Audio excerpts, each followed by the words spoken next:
Hello, my friends. So, I hope your journey with Byte Python Lab is going well. In this video, we are going to look at something slightly advanced, which we use a little bit later in our program, starting from level 2 and then level 3. This is about projects which require some kind of file IO. So what we mean is basically, situation where we may either read data from a file or we may write to a file. So this is obviously a very important part of programming. So we use this, for example, the first time in our Wordle project in level 2.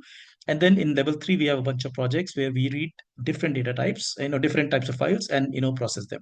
So one such project is the sports heroes. The idea is very interesting in this, that we use, analysis of, let's say, we do analysis of data from Wimbledon and French Open, and basically, make some analysis. For example, so here I have Wimbledon.csv. CSV stands for comma separated values.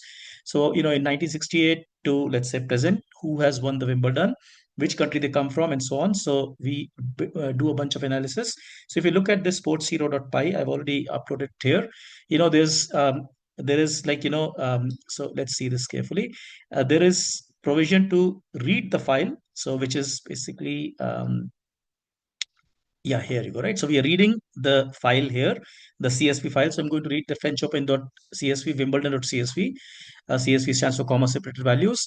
And then we write our analysis in this file called the analysis.dat. So it's a very nice project, very interesting, file IO going on. Just want to show you that in fact it runs well, provided I have both of these files available here, like I do here. So, I'm just going to say, well, when I run this, it tells me look at the file analysis.dat for the results. You notice analysis.dat has been created, and in fact, it has this result on, how many times who has won Wimbledon, who have been the unique winners and so on, for both, the French Open as well as Wimbledon. So, you see that 14 times by Nadal in the time period that we looked at, right? Then we go on do some more analysis that, who are the people who won both, who are the people who have won only Wimbledon, not French Open, and so on. Now, this is all using the concept of set in Python. So, obviously we learned that later. But my point here was that, look, file IO is working perfectly fine, so long as the file is available, right? Now, when it comes to submitting this project, so, you don't need to submit, for example, the analysis.dat, because that will get created as the program runs. However, you will need to submit the CSV files, assuming you're not using the ones that we are doing for the class. So actually French Open and Wimbledon are the ones that we use for the class. So, maybe you don't need to submit because I already have them. But if you're using your own, and a lot of students do that, right? They get usopen.csv and so on and so forth. So, we'll have to come up with some mechanism where you need to submit this. And we can handle this when we get there, right? But my point here is that the file IO works perfectly fine.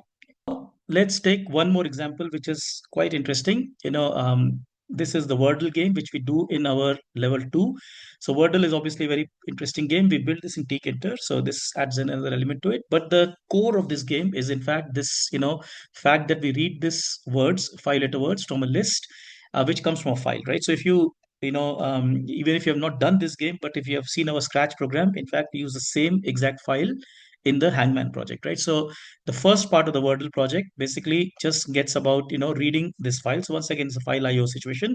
I, read this file, and, we get this a list of words, right? Now, when I run this, so I'm just going to get to my Wordle here. I'm going to run this here. Now, remember, this is a tkinter project, which means that I must run it. I need a display, and the display happens through this port, port 6080 for us, because that's a tunnel that we create. So I'm just going to get to my, forwarded port here. Takes a while first time. I'm just going to say connect. Remember, this is just a one-time effort. My Wordle interface is right here. Like we saw previously, we can actually arrange the screens, but here that's fine. So I'll just try this party. So party. Okay, so let's try music. The letter P is there. Okay, so in fact, I think I know the word prism, right? It should be okay. So that, oh no, okay, so prime. Okay, could it be, let's try my last word. So prime, perhaps, because we have not tried E. Prime. Oh, okay, so prim. Oh, okay, so it has to be prims because S has not been used, right? And there is no E. So if I do this, prims, indeed, that is the word, right? So my point here was not Wordle per se, but the fact that Wordle runs. And notice that we are doing a file IO here, so long as a file is available in this, in this place in this code space, it will run, right? Now for submission, again, we'll work this out later.